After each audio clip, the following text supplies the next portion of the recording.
Okay. Okay. Good afternoon, everyone, and thanks a lot for making the time to join us for this panel on the future of the green transition. We know it's a busy time of the year, so we are competing for a lot of attention, and so it's great that you managed to be here. Also, I want to welcome all the people who are watching us on Zoom. My name is Edoardo Campanella. I'm a senior fellow at the Mossevar Center, and I'm delighted to moderate this panel. Just to manage expectation, the green transition is a huge topic. We will just take a specific angle. We will look at it from a more systemic perspective, and we will discuss how capitalism as a socioeconomic system with its key actors, the market and the state, can be the solution to the climate crisis. So probably a better title for the panel could have been Green Capitalism, just to give a better sense of direction.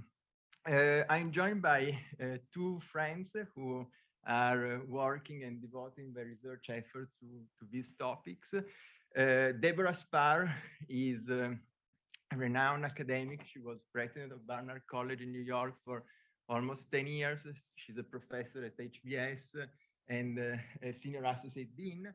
And she's also the founding director of BIGS, that is an institute that is based at HBS, whose mission is precisely to rethink capitalism and to explore ways for business to bring positive change and to address some of the social environmental challenges of our time. Alessio is an economist at the European Commission, author of his beautiful book. Some of you were lucky enough to get a free copy. I strongly recommend it. Now, Alessio is in a sort of world tour presenting the book at many universities. He was at the IMF a couple of days ago. It will be at Dartmouth tomorrow.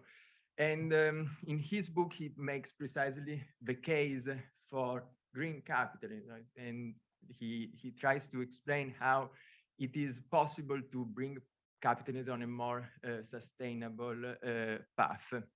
I would like to start from you. And your book is a critique to the degrowth movement. Just to put it in very, very simple terms, those who are supporting this idea argue that we are consuming too much. This is harmful for the environment. And so the easy solution is to cut down our consumption so we solve almost overnight our problems. So can you tell us why this is a sort of nonsense? Thanks a lot. Thanks, Edoardo, for hosting, for putting this panel together. Thanks, Debora, for joining us today and reading my book. Just one word maybe on the genesis of this book, because it allows me to answer this question, which is this book is very much a product of the pandemic and the early phase of the pandemic, when you might recall governments around the world were sort of implementing stay-at-home orders, lockdown measures, confinement, as it was called in Brussels, where I live, and at the time everything was going bad. So public health situation was bad. The economy was tanking, consumption was tanking, and the silver lining came in the form of nature is healing. And the fact that environmental indicators were improving, CO2 emissions were dropping. And that was the beginning of this reflection on the relationship between the economy and nature. And while I was sort of reading about it and trying to form an informed opinion on these aspects, I encountered a literature which is actually huge.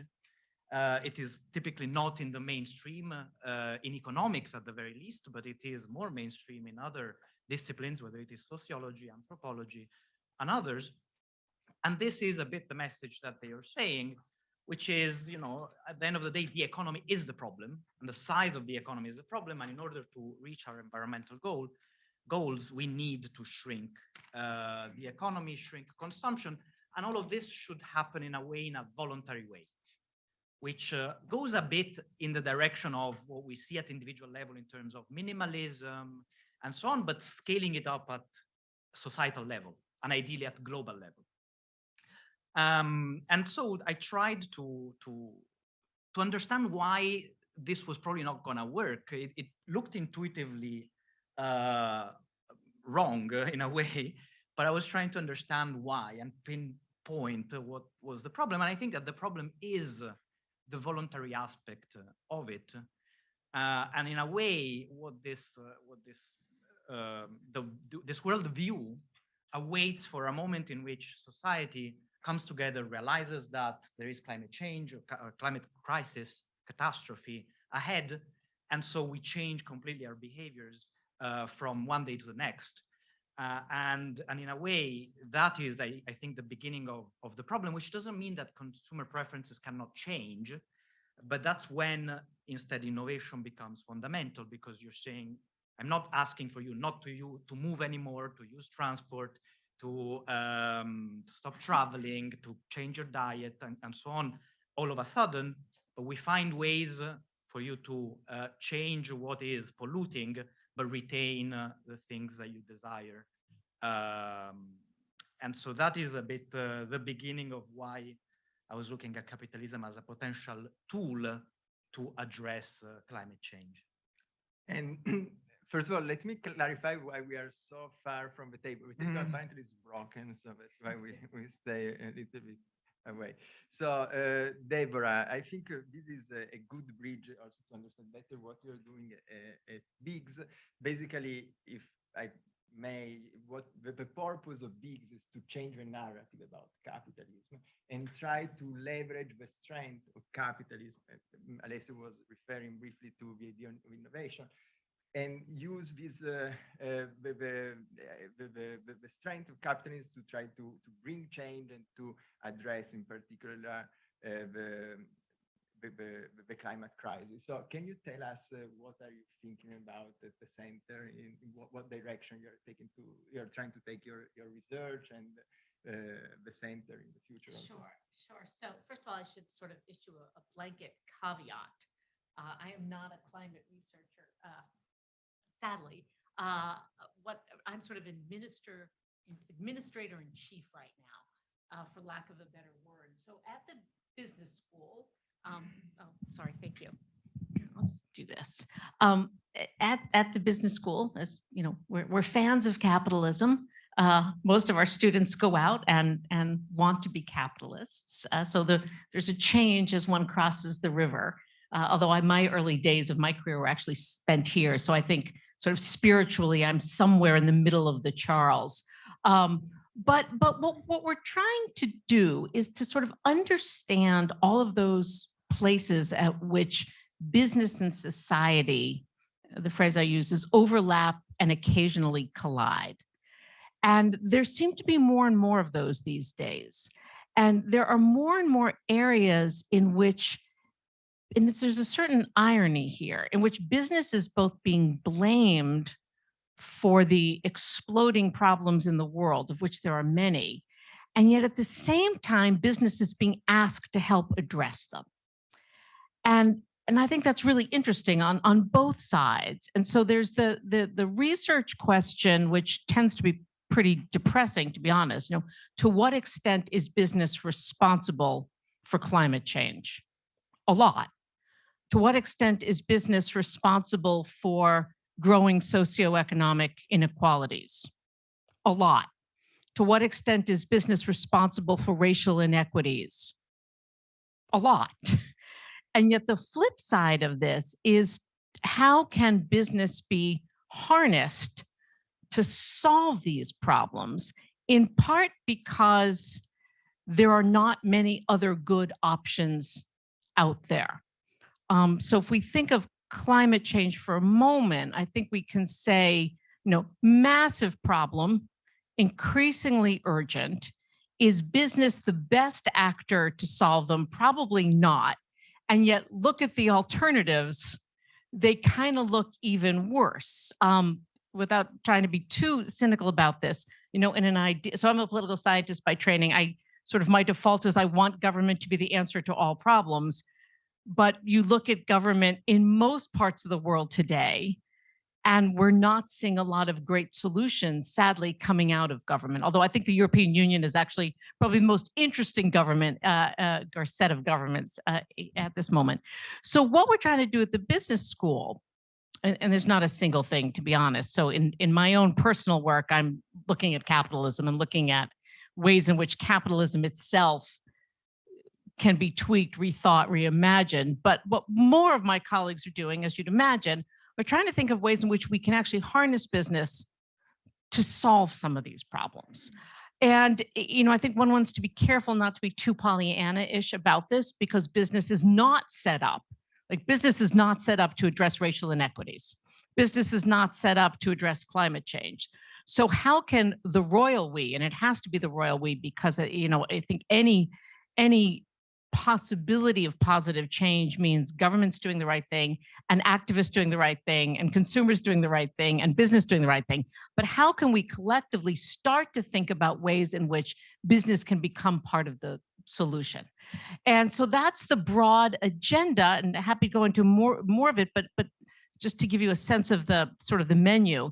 So I have colleagues, my joke around campus is I get really excited when the accountants come in the room now.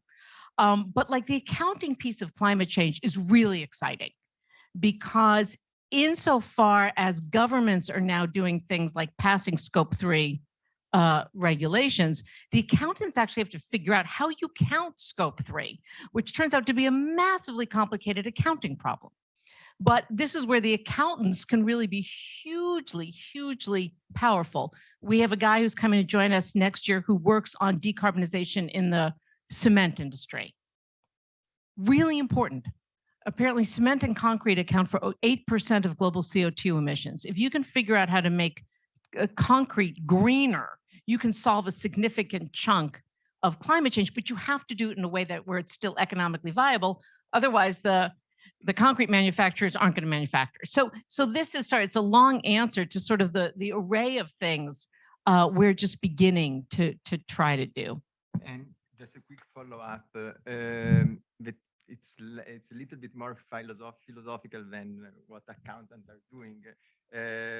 But many years ago, I think it was 40, 50 years ago, Milton Friedman wrote an important article where he was making the point that the purpose of firms is just to remunerate shareholders.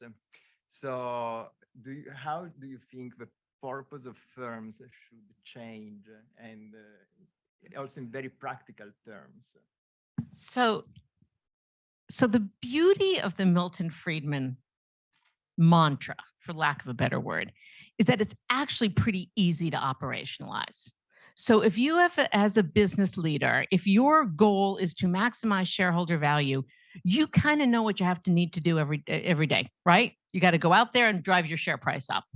If you say to the same business leader, okay, maximize shareholder value, but also clean up the environment or take a stand on gun control, you don't know as a business leader like what you're supposed to do every day, or more dramatically, how you're supposed to make these trade-offs. So, you know, let's take concrete, since we're on it momentarily. You know, if you decide as a concrete manufacturer that you'd like to make green concrete, but it's going to cost you $100 million less in revenues, do you do it or not? Milton Friedman would say no. I'm guessing most of us in the room would want to say yes, but then we have to give the manager different things to manage towards, which is where I think actually the accountants are so important. One of my favorite colleagues is a guy named George Seraphim, who is an accountant in this area. And George, in fact, is quite philosophical about all this. He says, look, all of accounting is made up.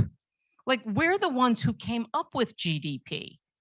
We can come up with something else, which I think is really important to think about. Pretty much everything we account for, including shareholder value, is a construct. And we can come up with different ways of counting, but we have to do that. I think just kind of collectively waving our hands and saying business should be better, business actually doesn't know what that means. Right. Do you want to weigh in on this? I'm impressed by the amount of overlap and seeing eye to eye on these issues, and it's interesting because you're talking at the company level now. You mentioned GDP, and that's a bit my area of work and expertise, of saying I hear a lot of how do we complement GDP? Is that a good indicator? Can we add to that? What would be the implications? And so that is a bit my area of work. And in a way, and again, it sort of reiterates your point at the macro or country level. My argument is, look, you will still need something that resembles GDP, although you can measure it better, because it is a measure of the resources you can use to achieve the other goals that you have in mind, whether it is environmental, whether it is education, quality of life, healthcare, and whatnot. So you will still have sort of an indicator or the bottom line for a company if you need to make the investments, but then you can use these resources in a different way, and you want indicators to give you a sense on the quality of the growth you're generating and the society you're setting up. So in your book, you talk a lot about the state, actually, and also at the European Commission, you are working a lot on industrial policy.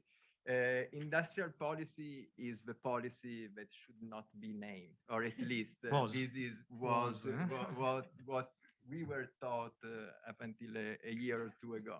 So also mainstream economists are changing the view on this. And if you look at the history of capitalism, since the very beginning, you see a system that is very adaptable, that changes when external or also endogenous conditions change. And what you see essentially is that the balance between the state and the market changes continuously. So we are seeing all around the world the state that is striking back and wants to play a role also in driving the green transition. So according also to your work at the European Commission, how can we devise an effective industrial policy? What are the key elements? Yes, indeed, I very much agree. And that's a point I try to hammer home, in the sense that this is not my work, and the book and so on is not a defense of capitalism for the sake of it. I'm glad to a certain extent to hear that HBS is still very much a capitalistic organization. I happen to teach at another business school at HEC in Paris, and to my surprise, actually even the very students in a business school are starting to question whether you can still work in a private firm, you can still want to increase profits, but at the same time do good to society. In terms of industrial policy, indeed, I try to argue that this is something that we were going to need for the green transition to work in the current environment. This is not unprecedented. There have been moments in history where industrial policy was more used. This is not the demise of capitalism. It is a very flexible system. Probably this is the reason for its success throughout different moments in history, albeit a relatively brief history by humanities standards, and we will see more of government in the economy, in part to do what Debora was suggesting, which is sort of give some nudge or pushes for businesses, or guardrail for business to do its thing, but in the direction that we care about. Nonetheless, so I was calling for more active use of industrial policy when it wasn't cool and when it was still the policy that shall not be named. So in 2019, my colleagues were looking at me like I was this sort of crazy socialist trying to, I don't know, socialize the economy. So I was calling for that. Now now that the wave is moving, I'm trying to caution people, because I see excessive excitement at times, in the sense that you've got to do it well, and there are risks. And the moment in which governments step in heavily on the economy, the political economy of it can get nasty. But there's a lot of research that has been looking, including my supervisor here, Danny Roderick, has been doing a lot of work for decades in saying, you can organize industrial policy in a smart way. This includes, and I think one of the central elements is not seeing it as opposed to competition. And so you want to retain or maintain as much as possible competition on the markets. Although you are investing big in certain technologies, you might be giving subsidies out to companies to roll out specific investments, to do some innovation in specific fields.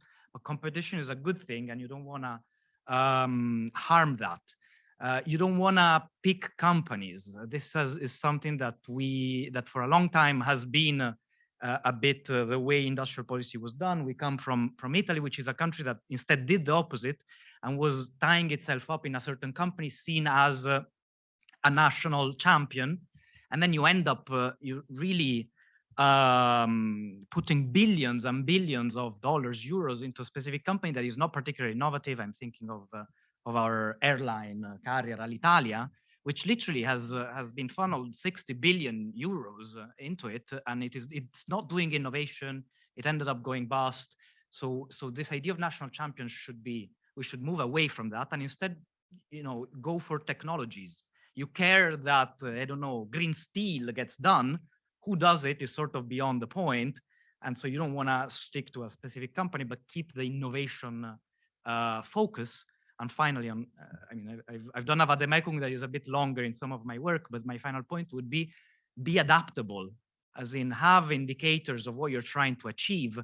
Obviously, things will evolve. Perhaps a specific technology that we think right now is crucial, like green hydrogen, it turns out as we do innovation proceeds that maybe this is not a good technology to decarbonize the future. You've got to have a structure that is set up in a way that this is realized, and instead of continuing to throw money into a bad tool, you have the capacity to adapt and move on to different technologies. Thanks. Since we are in a public policy school, it is inevitable also to talk about concrete policies that have been adopted recently.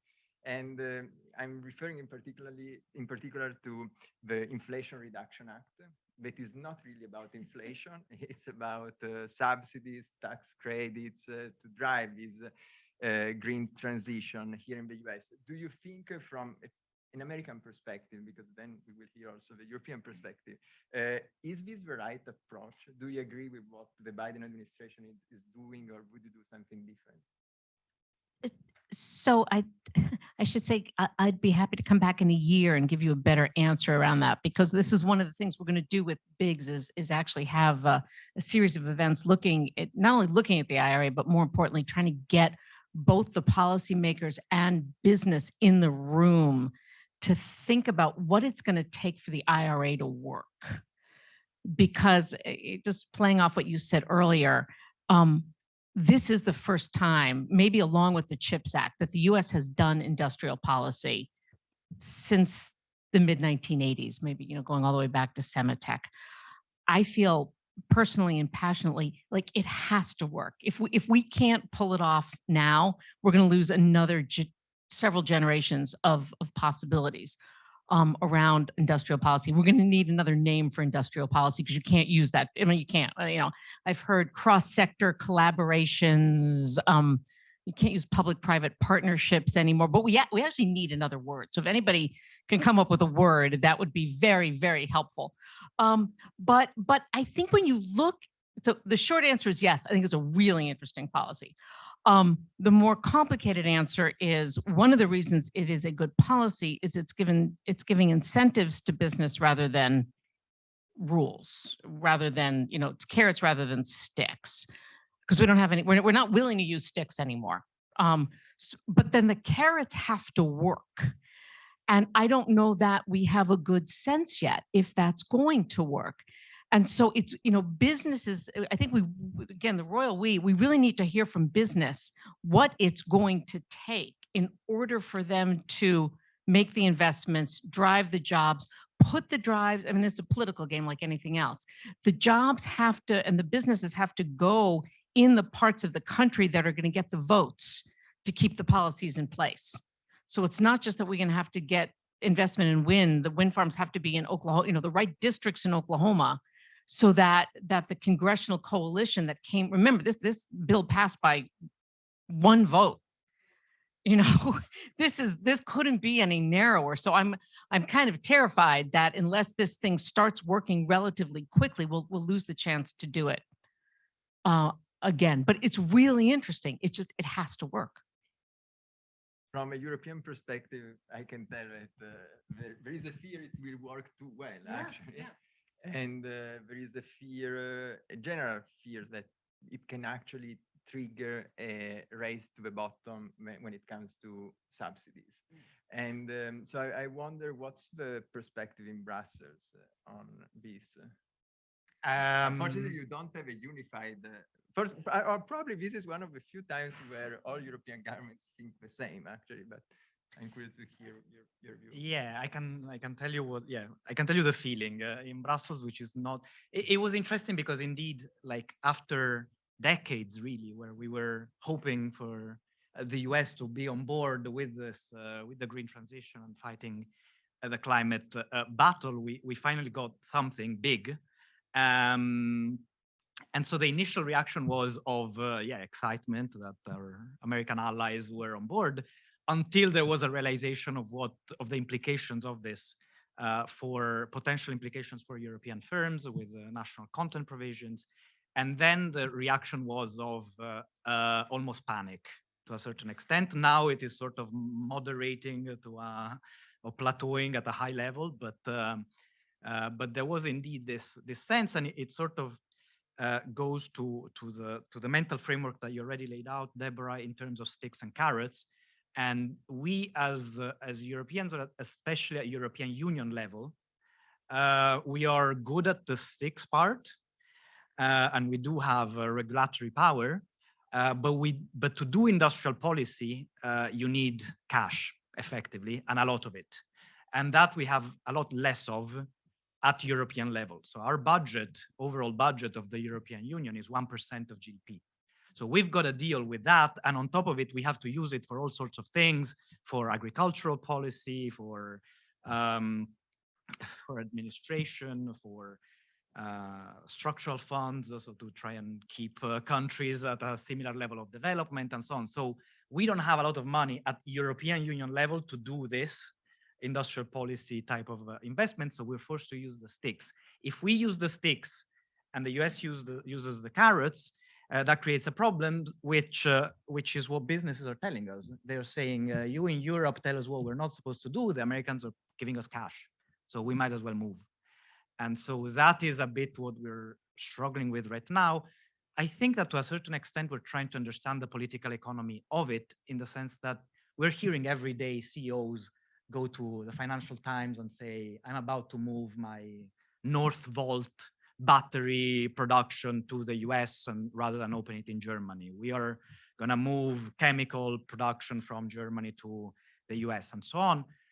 I guess they have an incentive, or many business leaders have an incentive, to sort of raise that message, because if we start a battle of subsidies, companies would be on the benefiting end, potentially, from both sides.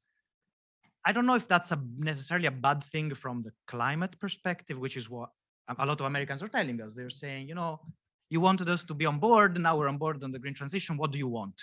Sort of, I'm simplifying, but that's the message we're getting. Yes, it's just that then we bring in the geopolitical dimension, which is a bit one of the titles of this session. And that's where you would expect allies to sort of cooperate on certain issues, rather than potentially engage in beggar thy neighbor policies. So can I fight a little bit? All right. So I'll get a good geopolitical fight here. So I think, and you mentioned this, but I'll just emphasize it. Like, the goal is to reduce climate change. And I think at least my children tell me the urgency is so great that we have to go with whatever's going to work, because we don't have a lot of time to get this right. Years ago, I did my graduate work here with Ray Vernon, and Ray, as hopefully some of you still know, was a great student of regulation and international differences. I think the US, the Europeans, and we have to bring the Chinese into this consideration as well, we do things in fundamentally different ways. Europeans are really good at regulating. Americans are terrible at it. Chinese don't bother with regulations. They do, right? And again, in an ideal world, and I'm very much also, a fan of Danny Roderick and his work, like in an ideal world, we'd all sort of converge towards the global norm. I don't think that's going to happen. And I sure don't think we can wait for it to happen, given the urgency of climate change. So I'm okay. Let the Chinese just dictate standards, which hopefully move in the right ways. Let the Europeans regulate, because you guys are good at that, and let us throw money, because that's what we seem to be best at. And And Northvolt, so I actually wrote it unfair. I wrote a case on Northvolt, and we use it in the first year of the MBA program. Those of you who don't know, it's the Swedish-based electric battery manufacturer. They've raised more capital than any other European firm, and they're kind of amazing. If you want a good news story, it's Northvolt. And you know, I think they're deeply intrigued by the idea of trying to jump to Ohio and get IRA funding. But I believe that the Northvolt model is a very European model. In fact, it's a very Swedish model. You know, it's in part because they all know each other. They all raised money from their buddies, not in a corrupt way. It's just Northvolt took advantage of the European environment in ways that won't work in Ohio. I don't think Northvolt would work in Ohio. And so I think they can make a ton of money by staying in Europe, and somebody else will figure it out differently in the US. And I think that's the best, if only, hope we have of actually reducing emissions. Before we open up the floor to questions from the audience, I have a couple of questions more that I would like to ask you. One to Debora. What we are seeing at the moment is that there is a sort of battle between governments in Europe, in the US, and China. What's the role of business? How can business try to create an environment, a more cooperative international environment? I'm explaining what my argument a bit more in detail. You might start with subsidies, and as an American company, you might be happy to get these subsidies, but you might end up facing tariffs in Europe for the products that are produced with that subsidy. So at the end of the day, you might have a short-term benefit, but then the cost, the long-term cost might be higher if there is a protectionist wave. So do you think the business can really try to create that cooperative environment that is missing at the moment at the more governmental level? God, I can't believe I'm about to say this. I'm not sure we need international cooperation on this. Like, I mean, I think if we get regional developments, I think that's okay. Yeah. My other question was if we can imagine a creation of a sort of climate club, but I guess the answer probably is... Well, it is a regionalization of it, climate club. Yeah, no, yeah. Climate club bringing together advanced economies of the US and Europe on this. But my feeling is that if the politics becomes so harsh, also this sort of cooperation can become more problematic. I don't know if what's your view on this? Yeah, I mean, the other side of the medal of it is that my feeling is in Europe, there is a lot of people, including in policy, including at high levels of policy, have a very limited understanding of the American policy system or political system. And the result is that we look at it as a unique entity, sort of. It's a presidential system. There's the president, he's on board. Therefore, why are the Americans not doing it in a certain way? And instead, if you enter into the sausage factory, as you were saying, it passed by one vote in the 11th hour, and it's sort of part of a political bargain. And so one has to understand the complexities of the US. We have our own, and so we've got to work with what we have, sort of on all sides. So maybe we can open up. Oh, Stephen, maybe if you want to introduce yourself. Stephen Gibson, chair of the Regulatory Policy Committee in the UK. One question, picking up from your theme, Debora, about sort of Milton Friedman's view of this poor CEO of this cement manufacturer that's now going to balance, making profits and, sort of green cement or whatever it is. The reason I think Milton Friedman thought this was a problem wasn't because he had, he's now got two things to think about during the day rather than one thing. It's because if he spends his 100 million on his green cement, he'll go out of business because someone else won't have spent it and will grab his market share. And if you pour in the subsidy into cement manufacturers, then you lose the pure profit efficiency incentive because people's incentives are now to grab more subsidy and to fudge the sort of the claims, etc., to get as much money as possible. And you lose the sort of the pure efficiency incentive that Milton Friedman would say about having a single profit incentive where all the costs are, sort of are recognised in the revenues. Does that worry you in a sense that both the competitive consequences of taking alternative objectives and the sort of efficiency potential implications? Question for the audience. Oh, sure. So see if I could shorten it a little bit. But Milton Friedman, what really is driving towards maximizing efficiency at a broader level. And so clearly throwing subsidies into the mix is going to run the risk of losing efficiencies. Is that close enough? Yeah. All right. So first of all, Milton Friedman is not as crystal clear as people presume him to be 50 years after. If you actually read even the short form of his article, he's very clear that government has a very big role to play in the economy.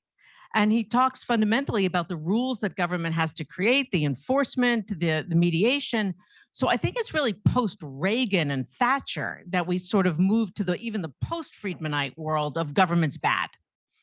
I think it's grossly audacious for me to try and speak on behalf of Milton Friedman, but I think Friedman would make different sets of arguments today, and I think he would say kind of as long as subsidies are applied evenly, as long as you can maintain some kind of competition, then the cement manufacturer can still figure out how to maximize his or her profits. You don't get a level playing field internationally.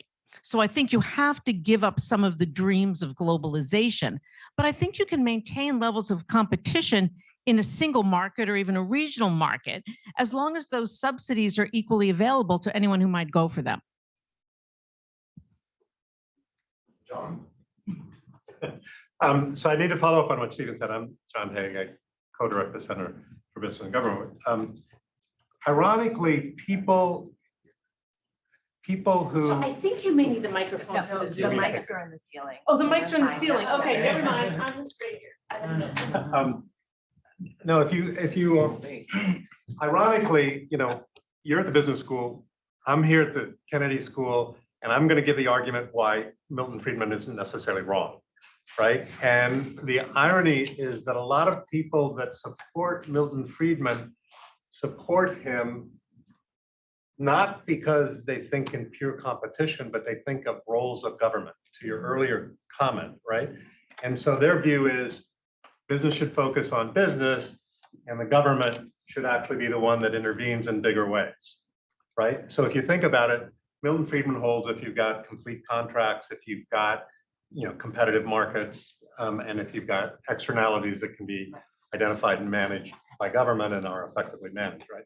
So you take the cement manufacturing example, right? Why, this complex competitive aspect Stephen's talking about, you eliminate that if the government just steps in and says, here are your carbon emissions, or here's the price you're going to have to pay on carbon. Some form of the government stepping in and taking that larger role, right? And, and I just want to frame it a little bit broader, because to think about it just as what should business do, I think is a misframing of the problem. There's a global problem and we have to collectively solve it in some way. And what are the right institutions to do that? And what part should be in government and what part should be in business and possibly what part should be in other kinds of NGOs, right? And so because it's hard for me to think of businesses in the abstract of what should they do without thinking about the problem and what do we expect others to do. Well, but I think, so a couple things. First of all, Friedman's pretty clear that the role of government is to intervene when there are externalities, right? And so here we have massive externalities. So I think right off the bat, even Friedman might say, because he talks about, you've all read this stuff, right? Again, in an ideal world, you'd want an international government to deal with the externalities. We got this a little bit in the I can never pronounce it, CFCs, can never say it. And we just haven't been able to do it ever since. So this is where I'm just a diehard realist. I'm not going to, I don't want to wait around for the UN to figure this out because my grandchildren are, never going to see a blue sky again. So I think the next best is to try and think about things at the national level. And the government's intervene, there's various ways in what you said. So governments can just sort of say, yeah, here are your emissions. I mean, we do this all the time. Carbon pricing. Right, and those are right. So I think, you know, this is where I think the Europeans are doing a really good job to say, here's the regulation. I don't think it's anti-competitive. I think everybody's going to have to play on the same playing field. You want to? I think because I think I'm curious from as a European perspective when it comes to carbon pricing. In a way, the European Union is moving ahead, and the world is not following. And so the idea is that we will introduce this carbon adjustment. Exactly.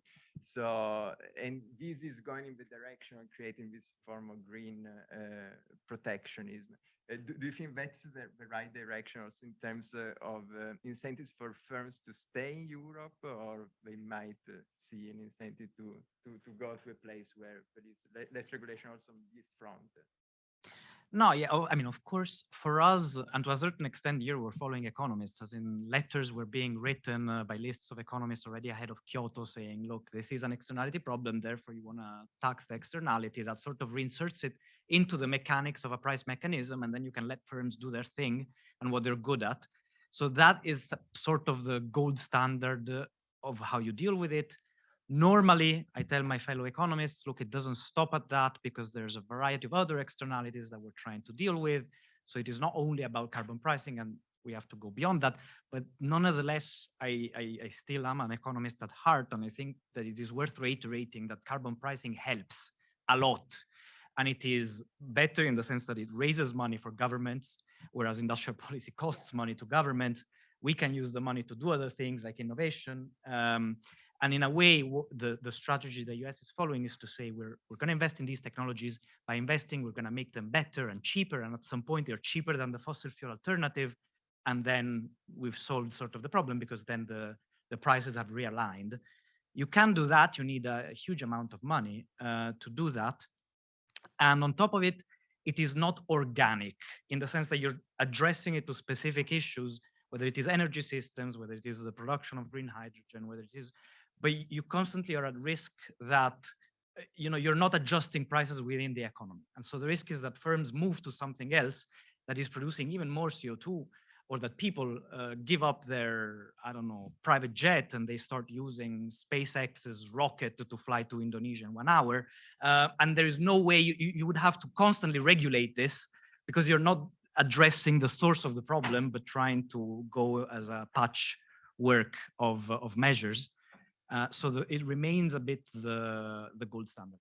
You were introducing the international dimension. Of course, the IMF, I saw them 2 days ago, and they push for this idea that we should have carbon pricing at the global level. I am with you on this, as in this ain't gonna happen anytime soon. Yeah, as you said, we have problems coordinating with the US on these fronts. Imagine bringing in even just the G20 countries around the table. Some of the G20 countries don't even talk to each other at the moment. So it is hard to see how they would coordinate on carbon pricing. So we've got to do it without. One of the ways we are using is to introduce this carbon tax at the border. And so say, look, to our firms, it is not, you don't have an incentive to move to Turkey to produce chemicals there and then re-import them into Europe, because we're going to tax emissions at the same rate at which we tax them at home. So we're sort of trying to compensate this in a fair way. And I think that the important dimension to my mind is that it spreads the green transition abroad. So it tells firms, even Turkish firms, look, if you want to do business with Europe, you might want to start thinking about how to decarbonize your economy, even if your government is not necessarily acting on this front. I think the incentive to move to Turkey is that if you decide to produce in Turkey, the production that is not going back to Europe, and and it can be still cheaper for you to do it there. I saw there were 2 questions. You and you go ahead. Thank you so much. Yeah, that's a great talk. So I'm wondering when I follow the John's about that institution and the carbon pricing, the global carbon pricing, and I also think about the greenhouse gas emission reducing quantity. because likely you mentioned gold standard or different green certificate made in Swiss, particularly in Swiss, in Europe model, Europe standard. So you earn this carbon and sell in Asia, in China, in India. So you earn the carbon credit. So they sell in carbon no mandatory market. So and that's like a green housing for local authority, for local firm. So that's maybe the Swiss company earn the money interest, the financial income. But for the local company, for the local greenhouse gas emission national target, that reduce environmental efficiency. So we also consider this global carbon pricing. We are also, I think, how do you think we also need this global environmental efficiency? So this no mandatory carbon market or carbon credits or carbon trade, but not only think about this carbon finance, carbon free trade mechanism. I also think the greenwashing, if from local authority we think, from local regulation we think that's like a false certificate. That's just the trade mechanism. That didn't generate any environmental efficiency. I also want to cite the India Premier, his word comment about the international climate finance. So the G7, including particularly the EU, they contribute each year about $100 billion at the international climate finance. And the India primary, he comment, actually that effectively only $1 billion. So that emerging market coming, and this developing country, that's $1 billion, where that's too few, So I don't know how you. And I look at all the state, international data, World Bank, different official website. Each year accounted $90 billion. Almost reached to the goal, $100 billion. I know there's a question in there. Yeah, you can pick the mic. No, yeah, maybe we can. Do you want also to ask a question? So we bundle. Yeah. Both a comment and a question. I mean, your comment about your climate clubs, I think it's going to be very interesting to watch the German-led sort of G7 initiative around that, and whether that will work. Sort of coalitions are willing. It was a loaded term to use, but I think that will be interesting. And my question actually relates to the role of voluntary sort of collective industry action. So you've got the government policies, whether it's sticks or carrots and regulation incentives, individual companies responding to that. But what's your view on things like the Cement Sustainability Initiative or the Global Maritime Forum sort of Green Corridors Initiative, or the First Movers Coalition, where you've got companies coming together at an industry level on a voluntary basis, sort of setting industry level targets, and what role do you see those collective initiatives playing in moving the agenda forward? Yeah, I think these collective initiatives are potentially another really important piece of the puzzle, and in some odd way, you can at least make the link back to Milton Friedman in terms of, and this is not so much the math, it's more sort of the philosophical here. At least watching my generation of students, and it sounds like your generation of students, these are kids who actually do want to make a difference in the world. And they're less interested in maximizing revenues. It doesn't mean that they want to lose money, but I think being part of something that has meaning, that has purpose, that has effect is really what's driving even the hard-hearted capitalists across the river. And I think one of the things that industry associations do is it enables them to move the needle in this direction without losing too much. If everyone else is working at on the same playing field, you can advance the agenda without losing money. One of my colleagues, Peter Tofano, he's also working on how you manage to do these things without running afoul of competition policy, which is another whole issue. But if you think of, I mean, if we have any hope it's going to involve not just the battery industry and the car industry. It's going to have to be things like fisheries, fast fashion, all of these other industries where getting collective action can be a really important piece of the puzzle. And that can cut across, almost has to cut across national borders in interesting ways. CEOs from around the world working together. Very short comment of Alessio, you can respond. My fear with voluntary action is that you might show proactiveness. So the regulator might say, okay, let the industry take the initiative, but then you set low standards. And it's a little bit like when you have Elon Musk or Facebook coming together to set standards for artificial intelligence. I'm a little bit afraid that they are both who set the standard. But certainly it's part of the puzzle. You're right. Voluntary self-regulation is not the answer. No, but it's part of it. Yeah, it's part of it. Alessio? Yes, no, I fully agree that I sort of welcome all of these initiatives, in part because I don't expect that there's going to be this final moment where governments come together and agree on the final ultimate climate treaty. And crucially, as part of the way I see things changing is the combination of these initiatives that start investing in new technologies and preferences of consumers, often maybe the better off consumers changing, but that sort of starts a potential wave of change in the fact that then companies do have an interest in trying to experiment these new ways of doing things, this innovation. And as they do that, they walk down cost curves effectively. And so that's where and at some point we will reach price parity, and then the green option will become the cheaper option, which is not the case right now, but it doesn't have to be this way. The reason why the polluting option is cheaper now is that for 150 years we've been investing in improving its efficiency.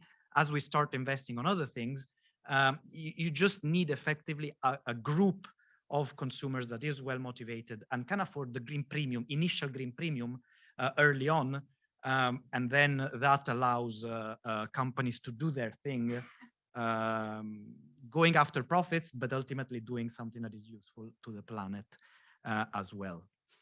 Thanks. We have only 5 minutes left, so we try to collect as many questions as possible. Ted, and then from the Mustafa Romani Center. So I'm going to push back on this view that let countries do their own and don't worry about. So that, to the extent that climate change is a global phenomenon, right? What are you going to do about the small countries, right?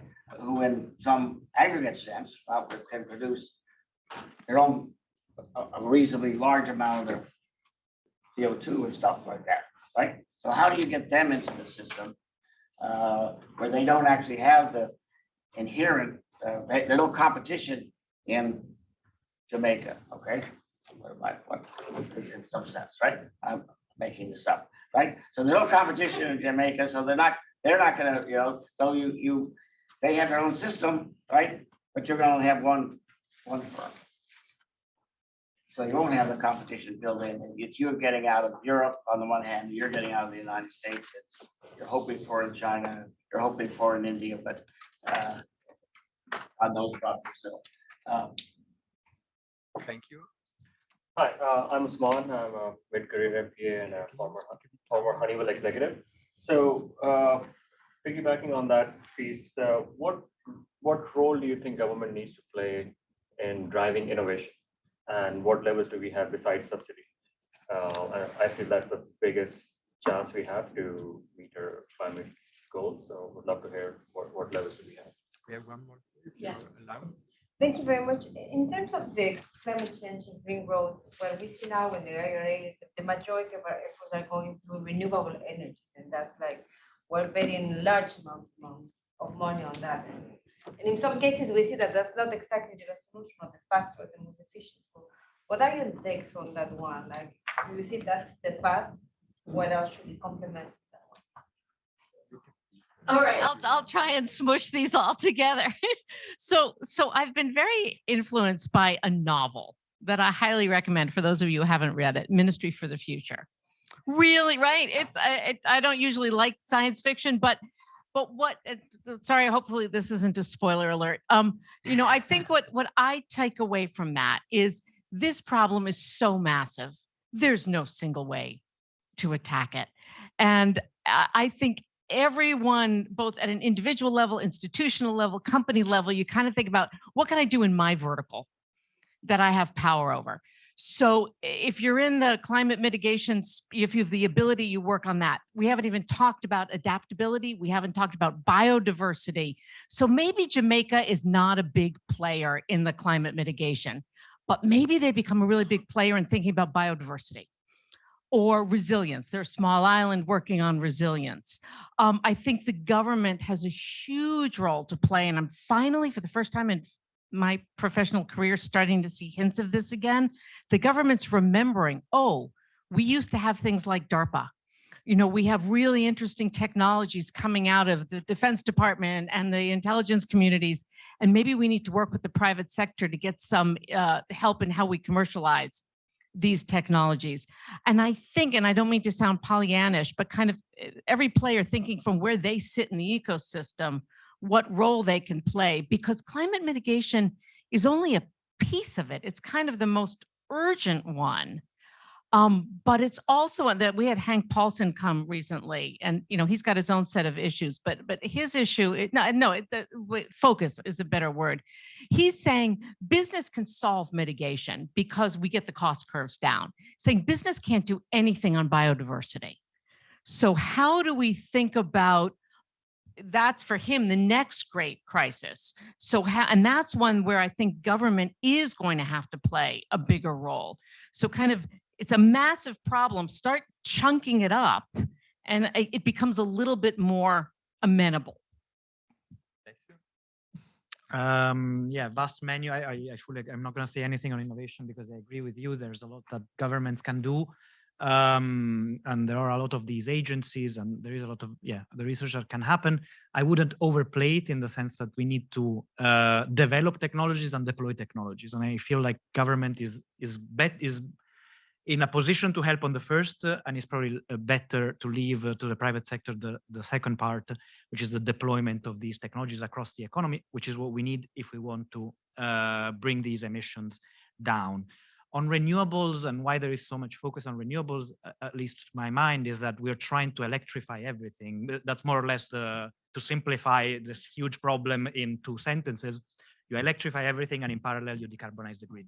And so we're trying to do both things at the same time. Okay, you roll out electric vehicles, but if you don't have the renewables on the grid, you're not really addressing the problem. So that's a bit where all the focus on renewables come from. And then on small countries or other countries, to a certain extent, to my mind, or what I have in mind is a model that has leadership of certain countries that are trying to be pioneers on green technologies, often led perhaps by geopolitical considerations, led by considerations like the fact that these are technologies that are going to power the future economy, and that if you manage to crack the technology early on, you're locking in benefits for your own companies, for your country, for jobs, and so on. So you have certain economies that are pioneers and can be pioneers who are going to go after the green transition. As they do that, this becomes progressively more and more technologies become the cheaper, the better technology, and so on. And at that point, you're bringing other countries on board that are potentially laggards. So I'm not waiting again for the moment in which everybody converts to the green cause and progresses at the same speed, but rather all we need is for certain countries, ideally some of the big ones at the very least, to see the economic potential in the green transition, which to my mind has for too long been framed as a moral thing to do, which surely has moral implications, and surely we want to leave a better future for our children and so on, and we have more responsibilities as richer countries to address it because we industrialize first. So there is all of that, but there is some strong economic implications that I would like businesses to factor in. And when I speak to business leaders, what I'm trying to say is we framed it, the green transition, as costs, cost, but actually in many cases, this is an investment. And if you manage to be at the frontier and be the first one to crack the green hydrogen catalysis, then you are the one that might benefit for the next decades from this. So this is a great investment opportunity. Go for it. So thanks a lot, and I think there is no better way than ending a talk like this on a positive note. We are perfectly on time. I want to thank everyone for showing up. I want to thank Alessio and Debora. For those of you